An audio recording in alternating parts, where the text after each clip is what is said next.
Welcome, terror travelers. You're about to embark on a journey into horror. Our destination is unknown. This voyage has no stops. Any attempts to escape will be futile. Welcome to Podcastination Unknown. Is that me? That's you. It's the Leo. You're the intro guy. Oh God. Yep. I have to do everything. Welcome. Welcome, terror travelers, to another journey into horror. I'm Brian. I'm Devin. I'm Elena. And we're all here, yay! Yes, we are. What a fabulous thing. Speaking of journeys, we're all very, very new at this, so we're learning as we go along. So the editing process is, come to find out, is so extensive. I knew it would be. Thank goodness for Devin here, who's a genius at sound. We worked it out. It was trial and error a little bit. So we had some bumps along the way, but we figured it out. I sat back and laughed the whole time while I let the boys handle all of the technology things. How did you feel about the edit? Was it good?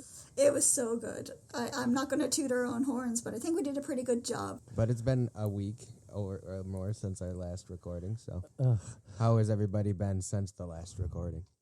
I know we had a full moon recently, but I really wanted to call Monday more on Mondays because everybody was extra stupid. So I get really frustrated with really dumb people. This lady walked up to me and goes, "Can you help me?" I'm like, "Sure, what can I do for you?" Excuse me. And she goes, "Oh, I don't remember where I parked." And I'm like, "Well, neither do I." Yeah, as if your vest says valet. Yeah, well, I got really shitty with her too. I kind of couldn't believe it. But then again, everybody thinks everything I say, I'm kidding. So I kind of got me off the hook. I'm like, "Well, I'm sorry. Do you remember what you saw when you walked in the store today? Men's clothing, cosmetics?" No, of course not, right? "Do you remember if you were upstairs or downstairs when you walked in?" No. I'm supposed to know this and not her. And I'm like, "Well, I'm sorry. I don't know what to tell you. I mean, go out to the parking lot and start, pressing your alarm button." She goes, "Well, you're not going to help me?" I'm like, "Well, I'm sorry. It wasn't my shift on the watchtower today. I don't know what to tell you." And she's like, "Well, I just don't know what to do." And I'm like, "Well, I don't know either. I'm sorry. I can't. What the fuck? Do you want me to go home and cut your meat for you?" And then She's like, "Can you check the security cameras, please?" Oh, God. Chew it up like baby bird style and give it to you. These people are helpless. I just can't. It was a lot. Elena, how have you been? I've been good, guys. I was a total hermit for the last while. Just spiritual introspection and chilling and going off the internet and hanging with friends and minding copious amounts of dogs. Mm-hmm. So, yes, it's been a good week. So cute. Yeah, I love the photos. So, yes, in relation to the moon, thank you. I don't know what you were asking about the moon, Brian, but yeah, the moon definitely affects people. So maybe that's why the disturbance in the forest. Yeah, there's no doubt about that. They always say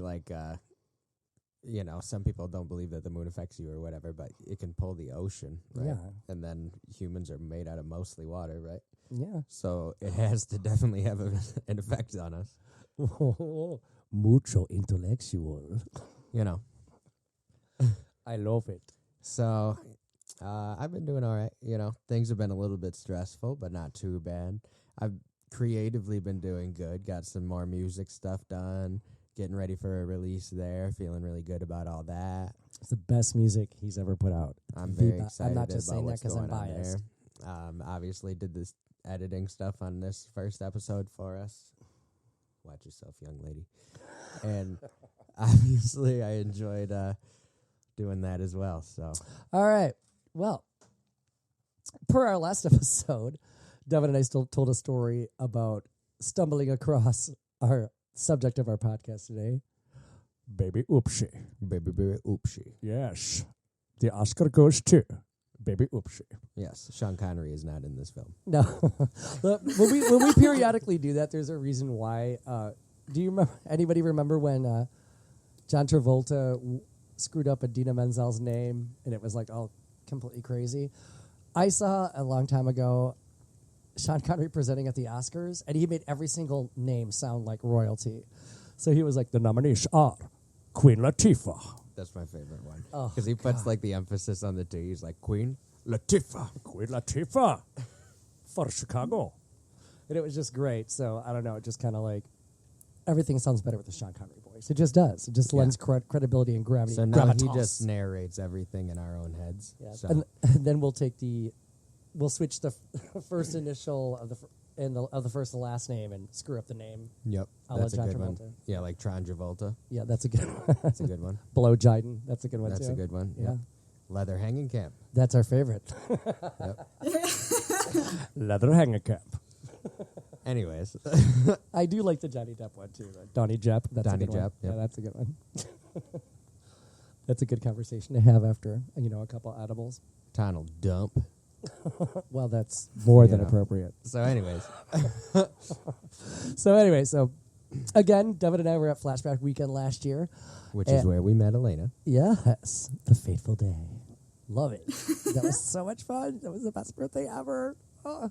So we came across a vendor that had all these crazy movies, and one of them was Baby Oopsie, and I started making fun of it, and we got back to the hotel room, decided to watch it, and we quickly found during our subsequent conversations with Elena, that she'd never seen it. Guilty. Guilty. You can't say that anymore now, though, right? I can't say that anymore, no, because I took it upon myself to watch it, and boy, do we have a show now. Yeah, I'm excited. Fantastic. I'm excited to dig into it. So, I think you have a little synopsis of what the movie's about for the folks at home who have never seen it. Yeah. Should I do it in the Sean Connery voice? I don't know if I can handle sustaining it for We'll that just long. do the regular one. Yeah. Okay, just a quick summary. The movie stars Libby Liggins, as Sybil Pittman, an overweight, socially awkward woman who produces her own video series about restoring and repairing dolls. Her harridan of a stepmother, all right, for the use of the word harridan. Yeah, you don't get that one very often. No, that's a good one. That's a good 50-cent word, at least 50 cents. That's the word of the day. Mitzi. I love that name on the movie, too. I know, it's great. Mitzi. Mitzi is mercilessly cruel to her, and her boss at work is nearly as horrible. Oh, we're going to talk about her in a minute. Sybil has a few locals who pay her a visit, such as the mailman Willis, her neighbor across the street, Ray Ray, who considers Sybil to be his bestest friend. Sybil receives a bizarre anonymous package in the mail one day. The burned and broken remains of a doll known as Baby Oopsie. Dun, dun, dun. She also anonymously receives a mythical talisman with a pentagram upon it. She uses the gear-shaped talisman to make the final repairs on the inner workings of the doll, and Baby Oopsie comes to life. Baby Oopsie regards Sybil as its mama and tries to protect her by murdering those who have been cruel to her. But when Sybil shows resentment towards the doll, Baby Oopsie decides Sybil must die as well. Oh, snap. All right. Fantastic. This one I thought was a pretty good watch. I thought it was great. Super, I mean, I don't know what the budget was for this film. I tried to look it up, but I couldn't find anything about the budget. I mean, yeah, it's a Full Moon production. They're famous for the Puppet Master series, most notably, if anybody has had the pleasure of watching that. Mm-hmm. But they're pretty much known for really kind of low budget schlocky movies. And this one is, pretty fun. It's pretty schlocky, but I mean, it was such a fun romp. It was so great. It was really, really cool. What did you think about it when you were on your initial watching, Elena? On my initial watching, I don't know what slunky means, but yeah, I would put in a word like schlocky, campy, cheesy, yeah. Slunky, yeah. Cheesy, campy, fun. Definitely low budget, but for what we could see, it was done very well. And the effects were great. And yeah, I'm not going to say it's the best film in the world, but when you can't, it is fun. It's fun a lot of is fun. the word. It's a lot of you fun. You just embrace it and just go with it. And it is definitely one of those quotable, throw on the movie and just know what you're going to get and take it. Yeah. Yeah. If you're expecting, You're along for the ride. if you're expecting best movie ever made or Oscar worthy, you'd be right. No, I'm kidding. No, if you just adjust your expectations of it and really just look at it for what it is, it's just so much fun to watch. And what really kind of got me I was impressed with right away. I was impressed with how it was shot. It looks beautiful. It's shot by a cinematographer named Josh Apple, who did a wonderful job. What I got sucked in right away in the opening credits. I thought the opening intro was really, really fun and really shot really, really well. So I was like, okay, well, for a low budget movie, it looks pretty darn good. I mean, people make movies on their cell phones now. So I think it was shot really well too. I like a lot of the set building as well, like the wall with all the clocks on it, and just the whole house that they live in general. There's quite a bit of interesting set work there. yeah, I really especially loved the cat clock with the wonky eye. I thought that was a really nice touch. Which most of the movie takes place inside the house. Mm-hmm. I mean, obviously there's select parts that don't, but Mm-hmm. And one of the things that I did a little reading about Libby Higgins, and she started out as a comedian and a TikTok and YouTube personality. She has all these different characters that she does and does comedy. And for somebody who I'm guessing, and if I'm wrong, oh fucking well, she didn't go to the Strasberg School of Acting or anything, or is a trained actress, but her facial expressions really sell it. You really feel for this character. I love how the movie didn't really make fun of her.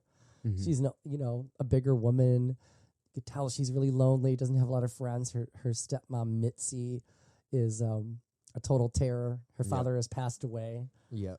Yeah, And they have somebody renting a room in their house as well. yes, I liked that character. She was one of the very few people in the movie that was really nice to her and tried to be a friend to her. Mm-hmm. Yeah, so I thought that was really cool. But she really sells it. I mean, I always try to look at parts like that and think if they cast the wrong person, it could have been really over the top campy. You'd have a hard time connecting with her. But I really connected with her. She emoted very well. Her facial expressions really sold it. So I think she should get an Oscar. Was she your favorite character in the movie? Yeah, she was my favorite character because you see her go from somebody who's taken all this shit from everyone. I mean, she took it from her mom. She took it from the bullies on the street. Her boss. Her boss, who is a total cut up, not toasted, if you know what I'm saying. Mm-hmm. And toward the end, she has this I call it the Sigourney Weaver, the Alice from Nightmare 4 moment, where she gears up and gets the ass kickery ensues, which I thought was pretty cool. She was probably my favorite character as well. Elena, who was your favorite character in the film? Well, obviously you're going to embrace Sybil because she is just an icon. But I really like Christy. That's the roommate. That's the one that's renting the house. She was really sweet and she seemed really genuine because she's the only hope that she has as a light in her life. Not to give too much away, but we can probably give too much away because Ray is supposed to be the kind of equivalent of a friend or the best friend. But Spoiler alerts. Spoiler alerts. But I honestly didn't really vibe with him from the get-go. I just didn't like his vibe. But in saying that, I like Christy. I like, as much as the boss is the boss you love to hate, I actually loved her because she had such great one-liners. She played it like such a bitch. Yeah. I'm sure we've all had bosses like that. Those bosses that say, we're going to circle around and touch base and we're going to circle around. We're going to put that in the parking lot and touch base, reach out to you, have a touch base. She did play it well. Oh, she was great. Her name is actually Karen. Her name is Karen. So she's a literal Karen. Yeah. According to her name tag with the stars on it. I thought that was pretty cool. Yeah, it's a Karen. I like the bit when, I think one of my favourite scenes is when she goes for the initial kind of call into the office to give her a warning or a strike on her record or whatever, and she's just like, I couldn't, I lost my bus pass or whatever, I had to walk to work, and she's just like, oh, Sybil, I'm so sorry you're you. Yeah. I'm like, what a line. I'm just like, oh, what a backhand. What a bitch. Yeah. I know. She says it with such sincerity too. She really does feel sorry for her. It hurts to watch her get treated like that. It's terrible. I love her facial expressions, Libby's facial expressions when, what's the girl selling cookies? The unicorn Girl Scout. Oh yeah, Wilderness she Girls. comes. Yeah, The the Wilderness Wilderness Girls. She keeps coming over to the house or whatever. I wish that movie was a horror movie because we could we could so undo Troop Beverly Hills. That would be amazing. Stephanie Beacham's in it. Oh, And it really was a black-tie jungle. The glitterati good. of Beverly Hills were there. Yeah, I think a lot of people would like watch the movie and pick Ray Ray as their favorite character because he's got the tagline, right? Yeah. Hey, honey. So I think a lot of people probably would pick him, but I think Sybil is my favorite for sure. Yeah, definitely mine too. And the boss, because you do love to hate her, and she Yeah. plays it so well. Oh, it's so crazy. Did anybody notice a few horror homages in it, or maybe it was just me overthinking things like I usually do? Well, I'm sure there are the obvious one, right, would be the whole premise of a doll like Child's Play. Yeah, that's like they seem to like that. There's a theme happening with the full moon. Like a Puppet Master. Yeah. This movie sprung from previous works with Baby Oopsie in it, which I didn't know. The Baby Oopsie movie was my first introduction to the demonic toys realm of Full Moon, so I thought that was pretty cool. So I'll have to go back, Yeah, which is a whole backtrack thing. and watch it. Yeah, but when I was when the stepmom is bitching at Libby and is demanding lunch, there's this part where she has this giant kitchen knife and she's slicing through sandwiches on a plate. And anyone has ever seen, it's almost identical to the shot in Psycho 2 where Norman Bates is cooking up he's slicing up his toasted cheese sandwiches for Meg Tilly. Mm-hmm. Yeah, I was like, wow, it's like, or maybe I'm just overthinking it. And of course the chainsaw scene toward the end of the movie, spoiler, is Yep. kind of like reminded me of Texas Chainsaw Massacre. And I didn't see the movie they were showing on the television. I always try to notice those things when they're watching another movie on the television within a scene and see what they're watching. But it was made reference in a different review that I watched shortly after I saw the movie, but I never saw the damn thing. So I thought it was pretty I cool. actually noticed it's not necessarily a horror reference, but the vibe, excuse me, I got straight away was to do with Pinocchio. Obviously, the doll come to life, but it was all the clocks on the wall that made me think of Geppetto's workshop with all the quirky clocks and crap that's a that he good was one. building around the place. And then it's like turning into like the real boy. And then I noticed the not Amityville, The Conjuring and Annabelle, because when Oopsie comes to life for the first time, she's just like, oh, it's like, get out of the way, bitch, or whatever, like, to Annabelle. And I thought it very I thought it very interesting too. Like at the beginning of the movie, the stepmom makes reference to Sybil's mental illness, and she is taking medication for it. So for a little bit, I was like, well, maybe she's really just imagining this because she does have something going on. And then, of course, everyone around her does not believe her. They're like, "Oh, you just have to lay down, honey." Yeah. Whatever, all that stuff. How they're dismissing her, which I thought was pretty funny. Well, surely there has to be some sort of thing on the spectrum, because who has a show where they literally just make dolls get married to each other? Just I know be that. like, oh my God, you're like the best person ever. This is the best show ever. We're all your fans. I thought it was so cute She when has like a whole set too, like her whole backdrop. That's so cute. Like you just feel for her because you could totally tell in that one part where those two dolls are getting married, and she's kind of pushing them together, and she's really like, you could tell how lost in her world she gets, or lost in her world she is, because she's like really into them, like consummating their marriage with a kiss, which I thought was so cute, and you just totally feel for her. Yeah. And pretty much everybody in her life, with the exception of the roommate, is just a bastard to her. Yeah, well, So, like, the dolls are really her only source of comfort, and the gardener was pretty cool. I guess in the movie he mentions he's married to her cousin, so he's related to her. He was nice. Poor guy. Yeah. And then he's the whole reason that the flip happens between Baby Oopsie and Sybil. Yes.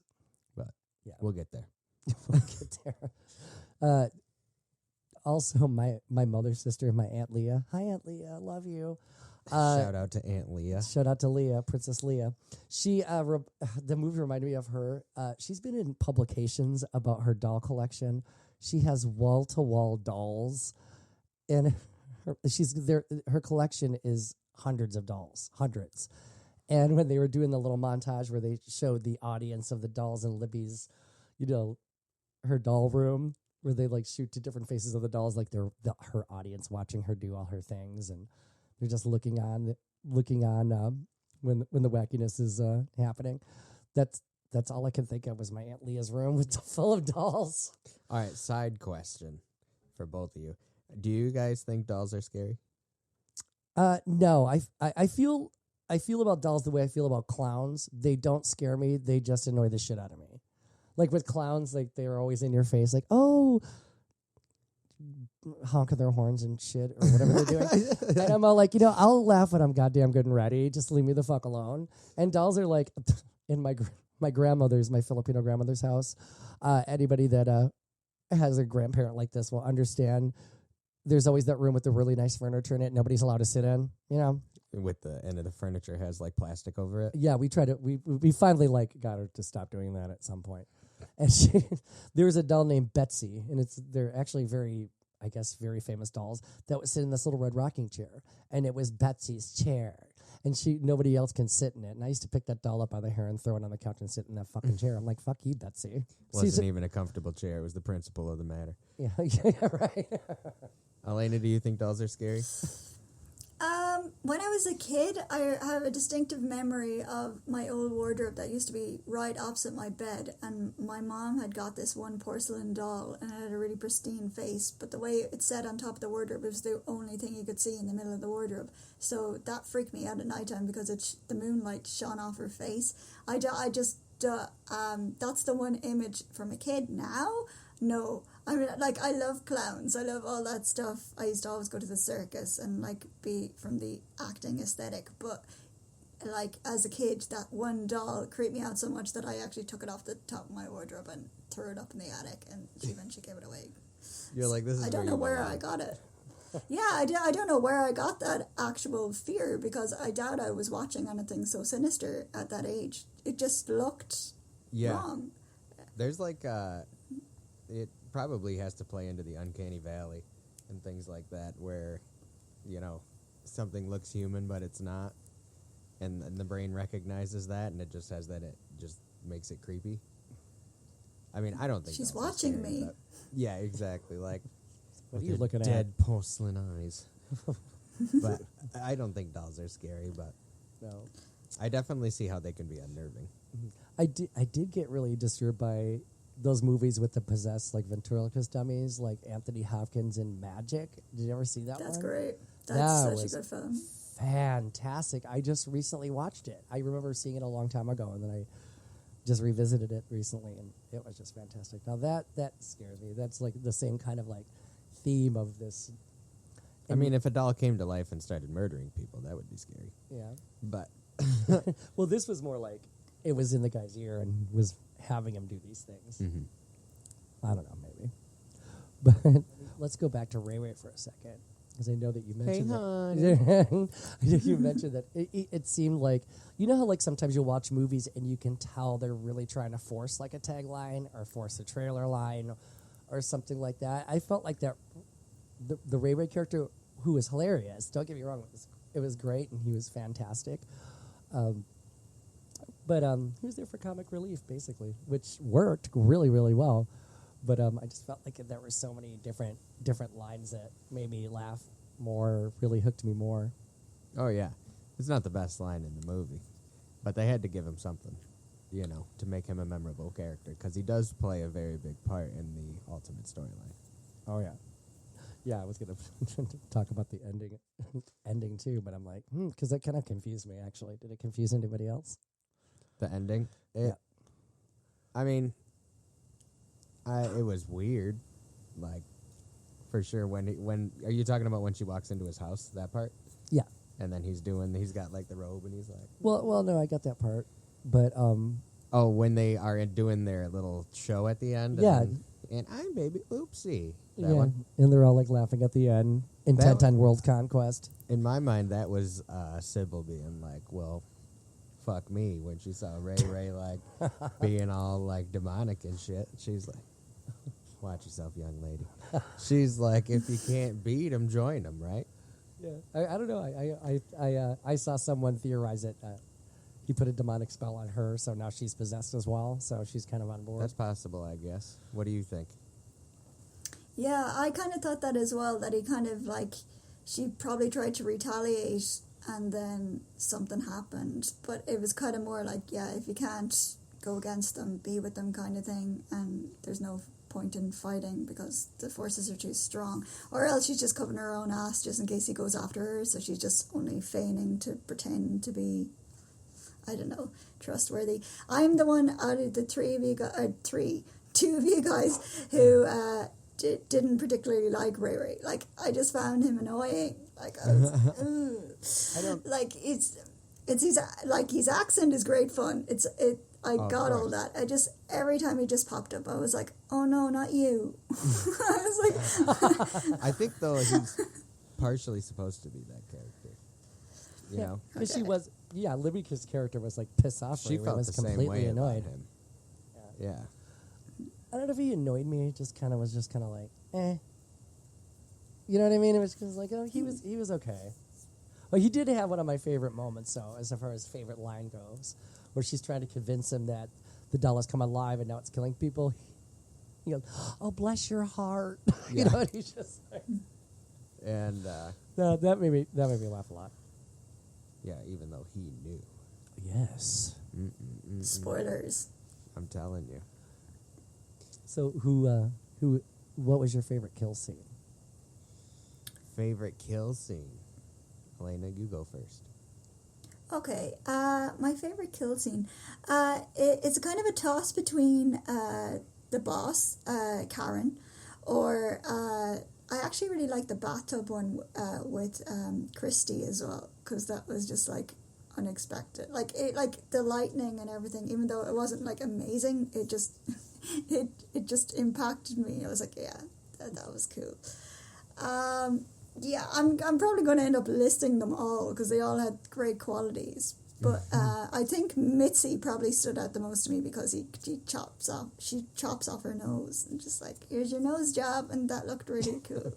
that was definitely one of the most glorious ones. I did enjoy that for that aspect. Yeah, my favorite one, just the way it was shot, was the slow-mo kill of the second bully, where he's like. And he's trying to get this baby off, and it plays so well that whoever was puppeteering the Baby Oopsie puppet, that's pretty cool. Just seeing that, and then he sprays out this impossible amount of blood out of his mouth, like it's like mouthwash. He's just like, it just like projects out of his mouth like crazy. It's like a geyser of blood. I thought that was pretty funny. Yeah. Plus, there's the music and.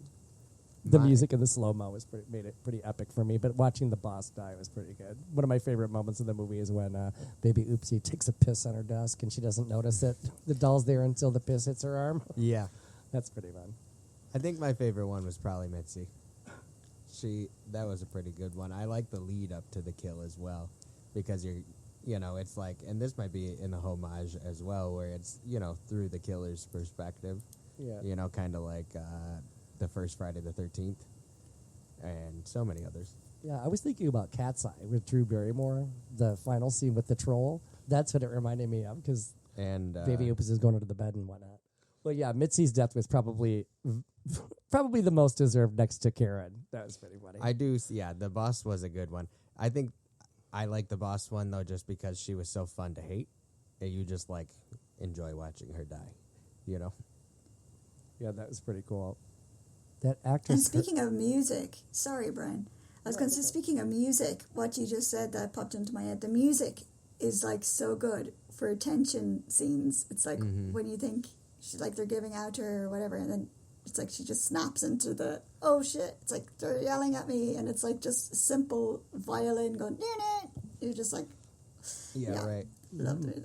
The music was by two gentlemen called Rick Butler and Fred Rappaport, so shout out to those guys. That was pretty cool. I loved the use of Control Freak by Metalhead during the Sigourney Weaver, Libby's Sigourney Weaver scene where she gears up and gets ready to kick ass. Oh, that was when she pretty puts on the genius. leather jacket and shit. Yeah. I love the her lifting up of the bat with her primal battle cry. That was pretty funny. She kind of reminded me of a professional wrestler when she did that. Yeah. If for anybody sure. else has watched She's Glow. like, time to put baby down. Yeah, that was pretty good. What is she listening to in the basement when she's literally just trying to restore Baby Oopsie? It's like some punk rock, mad heavy metal band. Yeah. Keep it down there. I know, it was pretty cool. I just listened to the one song because I just thought that was so perfect for that scene. I don't know, I'm a sucker for slow-mo scenes, or who doesn't like a good makeover scene? When she applies her makeup, it's just so bizarre. She puts that god-awful lipstick on. Oh, yeah. I don't see that every day at my job or anything. No, it was really funny. I think my favorite quote from Baby Oopsie is, "Dreams can come true even if they're covered in blood." Yep, Baby Oopsie was voiced by Jill Bartlett, All right. an actress named Bill. I want to look her up now, Yeah. see what she looks like. Which I found very interesting, too, in watching certain interviews with Libby Higgins, is that Justin Armistead, that played Ray Ray, goes by Justina now. So I'm assuming that she's trans. And if I'm not right, then don't cancel me, please. Or cancel me, I don't give a shit. But yeah, I checked out her Instagram. Lots of duck lips there. And I'm not transphobic because I don't like Ray Ray. Oh, you done it now, Elena. You're Oh. showing your hand. Episode 2, we're already getting scandalous. If anybody knew our email, they'd be pouring in, which I think will. That's all, doll. That's all. Doll. I loved that sign off, too. That's all, doll. That was so cute. She was such a lovable character. I don't know. Libby Higgins rocks it. She did do really well. I would go see her do stand-up comedy. Yeah, I watched some clips. It's pretty funny. Yeah. She does a lot of she has the audience do a lot of improv. Make her do a lot of improv. I like improv. Yeah, it was pretty cool. How hard do you think it would be as an actor, Elena? You've done a lot of acting. How hard do you think it would be to work with a doll and make it look believable? I don't think it would be quite hard to work with the doll. To make it look believable is another story. I did a few acting classes where I actually did have to improv with a doll, and it was a Fred Flintstone teddy bear that I had from when I was a kid, so I talked away to it.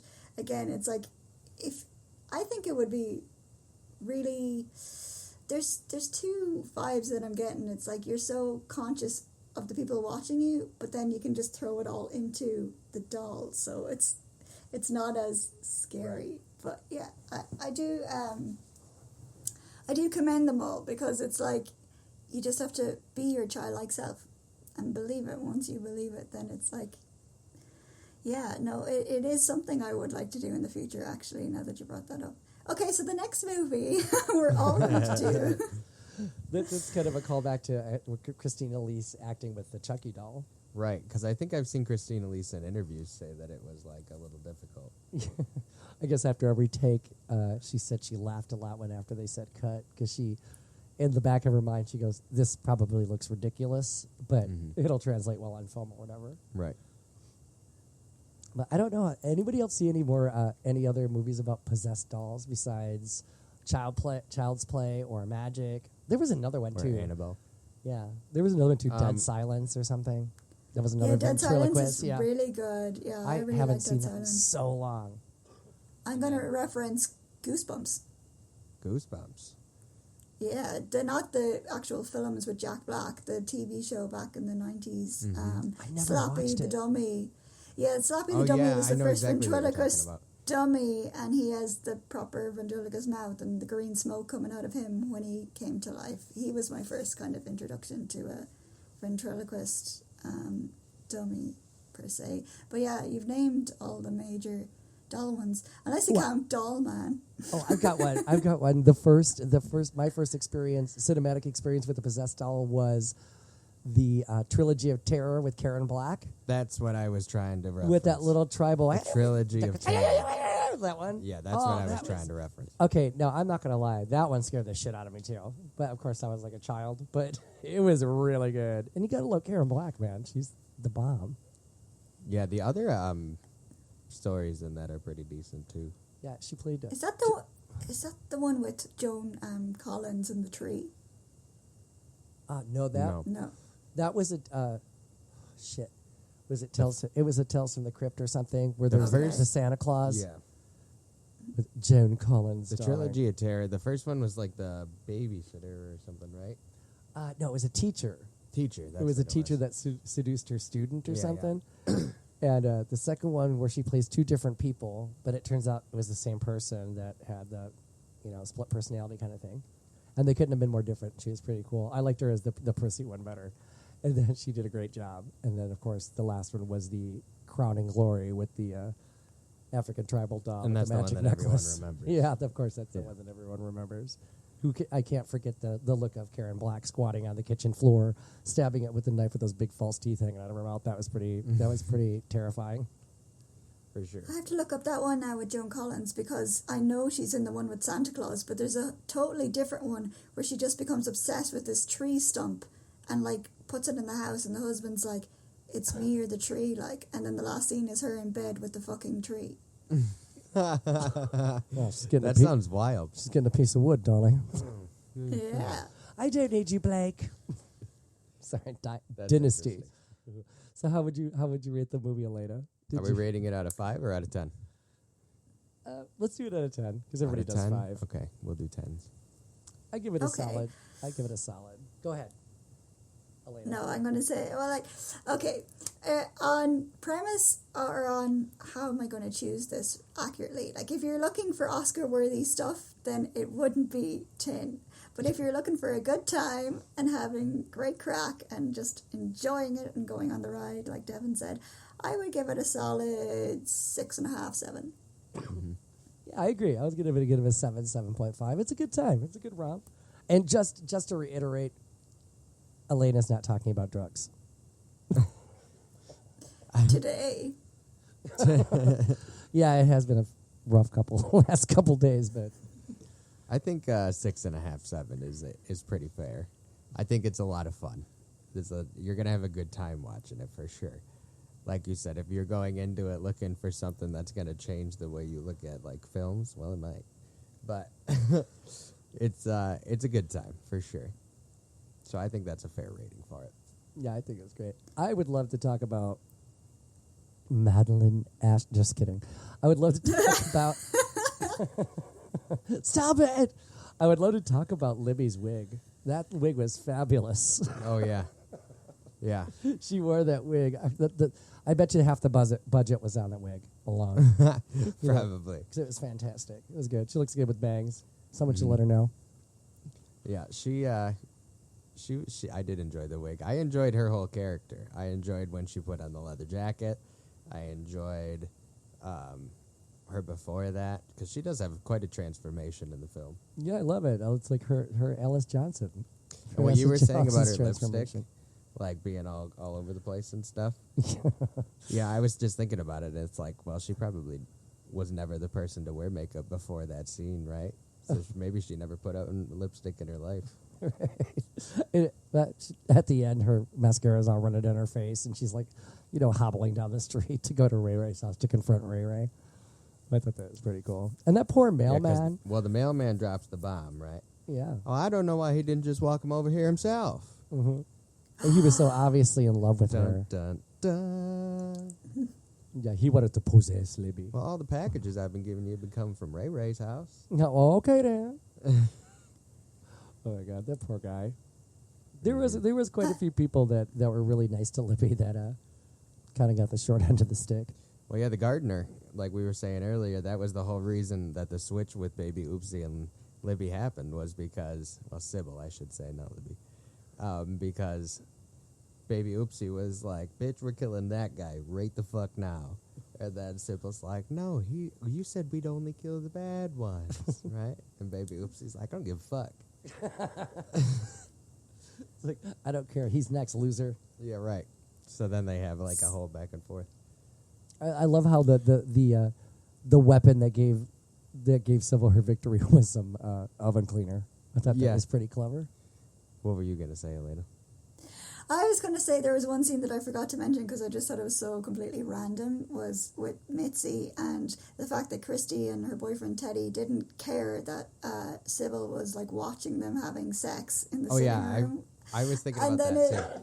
Yeah, and then Mitzi comes in and goes, oh, they're like, let's go up to your bedroom. And she's like, can I join? And they look at each other and they just like, go, no. Ew. And she just shrugs it off like that's not the first time she heard no to that question. Yeah, right. Another random moment, if we're going to be talking about the sordid sexual parts of the movie. With the boarder, her name is Christy, right? Yeah. Christy and her boyfriend. After that scene where Mitzi walks in on him, a whole bunch of other stuff happens in between, and then they cut to them and they're still fucking. Mm-hmm. It's like, have they been doing this all fucking day? Like, for real? Dang. No wonder she needed a vacation afterwards. Yeah, they've been at it. They've been at it. Yeah, it was really funny. Oh, and when the first bully dies, Gator, when Baby Oopsie murders Gator, afterwards the poor gardener, and I wish I knew his character's name, I just don't, is explaining to Libby, he got murdered. He was choking himself while he was, releasing tension. Yeah. I was like, she's just standing there looking at him like he's crazy. I thought that was pretty funny. That was funny. I'm like, okay. Shout out to World's Greatest Dad. Yeah, right. Oh my gosh. No, it was a good time. It was a good time. I loved everything. I loved the music. I love how it was shot. I love Libby's Libby's character, Sybil, with my fondness for strong women in horror. Like where she has that transformation. She starts out so downtrodden and then just stands in her power by the end of the movie and really gets her revenge. I thought that was pretty cool. Yeah, for sure. She has her like final girl moment, but then eventually falls to the dark side. No, we'll have to watch the sequels because I'm sorry. I wonder if it explains what happened in like. Well, if she's not in it, I'm not watching it. So. Well, She's in it. Oh, fantastic! There's a whole bunch of like murderous toys, right? It's not just Baby Oopsie. Baby Oopsie. Like there's a whole murder of murderous toys, if you will. Mm-hmm. There's a whole army. Okay. The Oscar for the best action sequence with the baby dog goes to Baby Oopsie. For the chainsaw scene. Yeah, it was pretty cool. Where did Baby Oopsie get a baby chainsaw? 'Cause that was just a tiny little chainsaw. That was what I was wondering. The baby Home Depot. Oh, that makes sense. Comes with chainsaw, battery not included. Here's a question. Did you guys see the twist coming?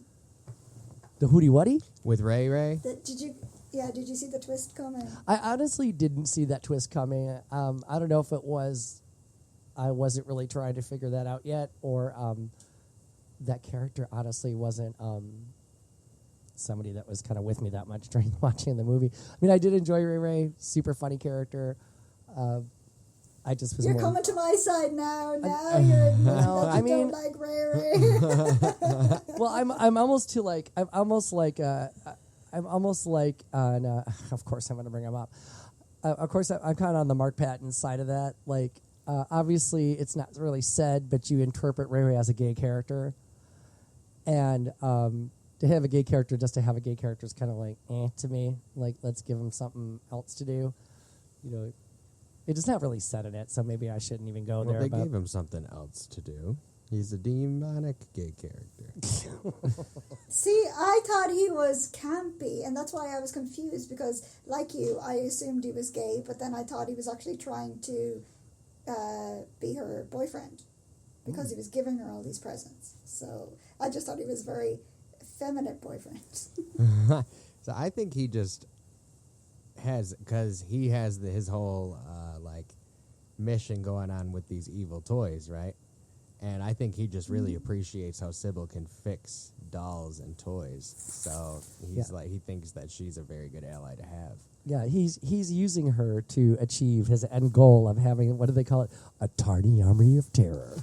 I really enjoyed the obligatory internet video? the internet search for information. That always seems to pop up in horror movies. Can toys kill? Can evil toys exist? If you believe. Yep. I thought that was pretty funny. There's always an internet search in these movies, which I think is really fun. But no, I didn't see the twist coming. I was happily surprised. I thought that was scary and funny at the same time. More funny than scary. If you, as an actor, got this script, Elena, and you read this script, would you take the part of Sybil? Oh yeah, she's great crack. Again, I'm not talking about drugs, but it was great fun, and like you get to swear. Well, I'd actually prefer it to be Baby Oopsie and voice her because she gets to swear the whole time. That would be so fun. like she just says all these random things. Like the first thing she says to her mother after she falls asleep is "cunt." Yeah, right. Oh, that shit is hilarious. The bitch is back. Yeah, that could possibly be my favorite line. Cunt. Just the singular. Just the singular word. Genius writing. The Oscar for best written screenplay goes to Right. Cunt. Yeah, we'll see if we keep that in. That's all, doll. That's all, doll. I love it. Another thing too, I forgot to mention too, when she's doing her little YouTube videos where she's talking about her dolls.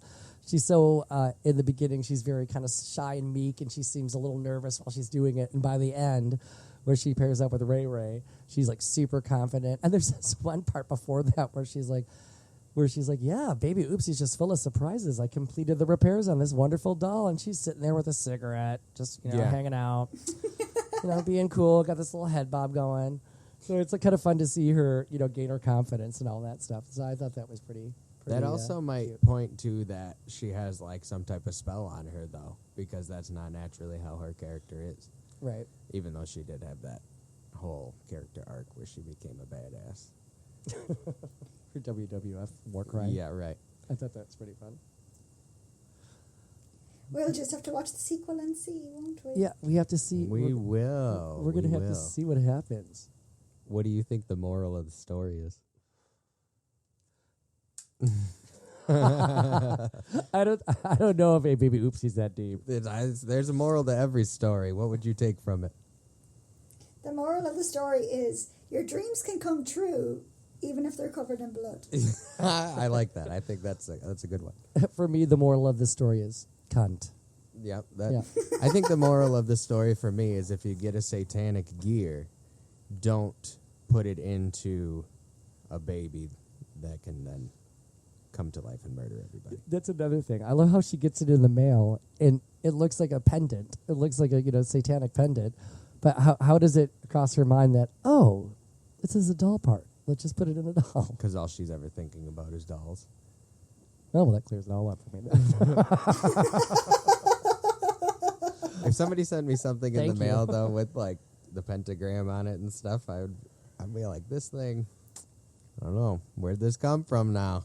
Come on now. I'm sure would put it in the back of some doll. Yeah, definitely The not. moral of the story is always be yourself, and you'll be accepted for being yourself, even if you're possessed by the devil. That's a secondary personality trait, I feel. No, that's a good one. That's a good one. I really didn't look at it that deep. I just kind of went along for the good ride. That's what it was pretty really cool. is. I Yeah. just wanted to see what you guys would answer to that question because I think it's a I funny question. have for a this question. Story. What's your question? When you guys watched it the first time, were you on crack? Just a little bit, No, no. We were drinking in the hotel room. Yeah, we were. We were drinking in the hotel room. It had some wine. A little bit of red wine. You all got that red. That was good. So the question is then, is it fair to say it's better on crack or off crack?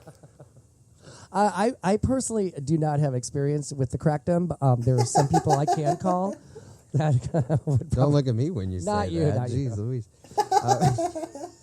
you know who I'm talking about. Oh, yeah. On crack. It's pretty It fun would- to. it's It's pretty fun to definitely- watch it when you're is having fun. a couple drinks. Yeah, it's definitely a fun watch, especially if you're on some kind of mind altering I was gonna substance. say, if you sit down and you have a little something with yourself, it's gonna be some fun for sure. Yeah, whatever you choose as your substance, that's on you. I certainly do not would endorse or encourage such behavior. Podcastination Unknown does not endorse it. But whatever you choose is on you. But it's definitely fun. With a few drinks, at least it was for us. But I remember laying on the bed in the hotel suite. And we were so involved in watching it, and there was a moment we both were just like, "This is awesome! This is like fan-fucking-tastic! Why did I make fun of this like downstairs a couple hours ago?" I would like to see Libby at a con. Yeah, I think she'd be really fun. I think that'd be pretty fun. She seems like a front runner. She was the one that she became famous initially for doing a woman reacting to a McRib video, and it went viral. And she's got all this she's dressed up as what somebody would describe as a white trash woman with the big hair, big ratty hair. Well, you have to look it up on TikTok. I remember seeing it all over Facebook. I don't think I've seen that one. Yeah, some McRib video. I try to stay away. I don't from think the we got McRib. the McRib. They're Well, disgusting. I don't think we've. I've never got had them one. over here. I'm not brave enough. Make sure you get a lot of toilet paper if you eat a McRib. They're fucking disgusting. And I just want to give a shout out to the boss. Karen is played by actress. Hold on a second. God damn. The boss is played by actress Diane Frankenhausen.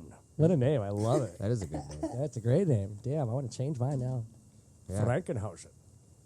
If you flip her initials, it's Fryan Dankenhausen. The House of Frank. That's pretty good. So this is our first podcast where you told me to watch something that I never saw before. So now I have to tell you to watch something that you've never seen Oh, before. boy.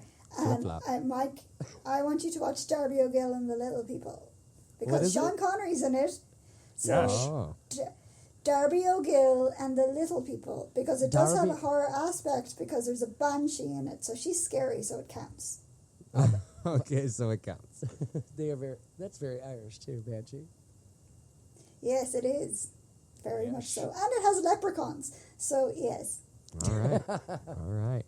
That'd be an interesting subject too. Like the last podcast you mentioned generational horror. There's thunder outside. and I'm Is that what loving that it. is? Yes, it's great. It's storming like a sumbitch over here.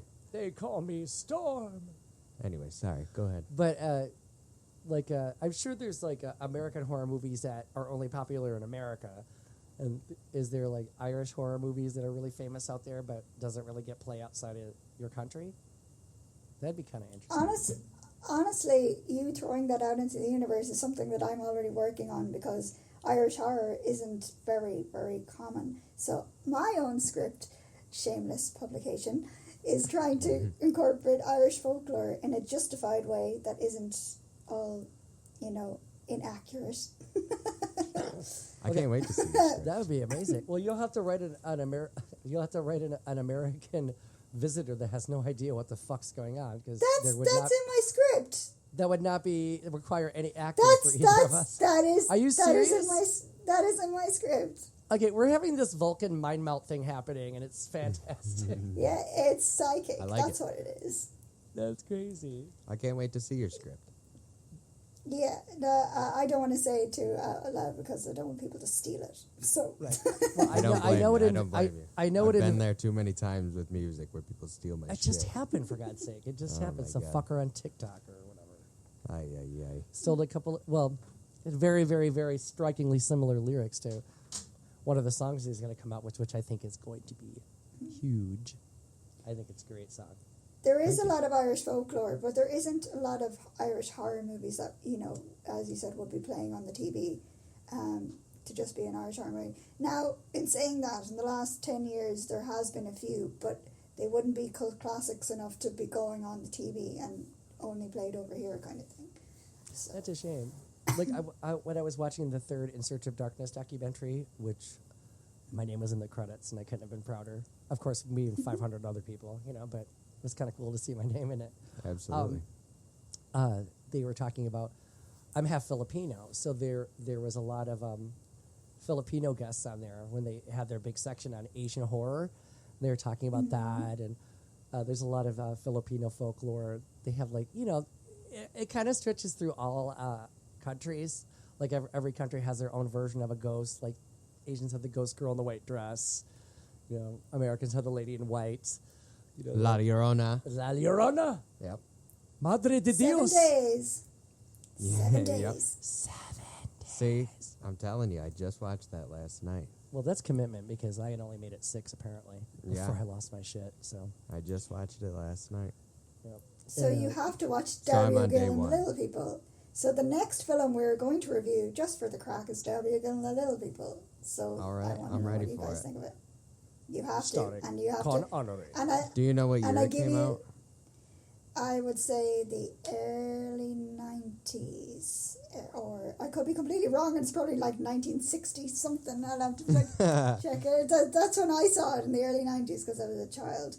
But I will say I give you full permission to have your drinks, just to embrace it that bit more. But yes, Our mind altering substance. it is a Walt Disney film, Oh. but it's people. Those are always better with mind-altering substances. So it's live action? 1959. For God's 1959. sake. Wow.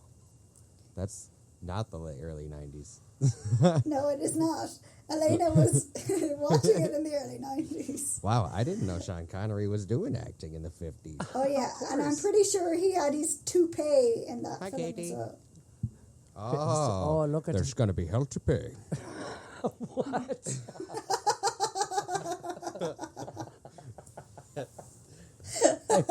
Oh my God, I can't. Katie, what does it It mean, has Katie? 100% on Rotten Tomatoes. Oh, that's pretty good. Look at it, Katie. Hi, Katie. And ironically, perfectly timed, there's a character called Katie, which is why I keep saying she's called Katie. And the way he says her name is why I call your cat Katie. So, yes, it's time to come to an end. So, yeah. Yes. Yeah, that's the universe saying, you know what? Put a bow on it. Let's go. Thank you, Terror Travelers, for taking this journey with us. Until next time, we look forward to hearing from you. Goodbye from Brian. And Evan.